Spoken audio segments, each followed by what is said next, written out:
Digital silence for Gaza social മീഡിയയിൽ ചർച്ചയായിക്കൊണ്ടിരിക്കുന്ന ഒരു ക്യാമ്പയിൻ. എന്താണ് ഈ digital silence for Gaza? Palestine ജനത അനുഭവിക്കുന്ന കഷ്ടതയുടെ ഇടയിൽ ലോകം അവർക്ക് പിന്തുണ അറിയിച്ച് അരമണിക്കൂർ നേരം മാറ്റിവെച്ച് എല്ലാ ഡിജിറ്റൽ പ്ലാറ്റ്ഫോമുകളിൽ നിന്നും മാറി നിന്ന് ആ ജനതയ്ക്കായി ഐക്യദാർഢ്യം അറിയിക്കുന്ന ഒരു ക്യാമ്പയിൻ. ഇന്നു മുതൽ ഒരാഴ്ചത്തേക്ക് എല്ലാ ദിവസവും രാത്രി 9 മണിക്കും 9:30 ഇടയിൽ 30 മിനിറ്റ് നേരം ഫോൺ ഓഫാക്കിക്കൊണ്ടാണ് ലോകം പ്രതിഷേധം അറിയിക്കുക.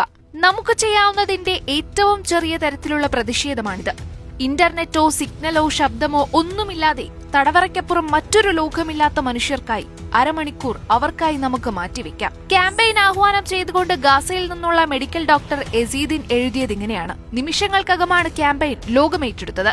ഇന്ന് രാത്രി 9 മണി മുതൽ 9:30 വരെ ലോകം മുഴുവനുമുള്ള ജനങ്ങൾ പലസ്തീനോട് ഐക്യദാർഢ്യം അറിയിച്ചു. ക്യാമ്പയിന് ഐക്യദാർഢ്യം അറിയിച്ചുകൊണ്ട് നിരവധി പ്രമുഖരാണ് രംഗത്തെത്തുന്നത്.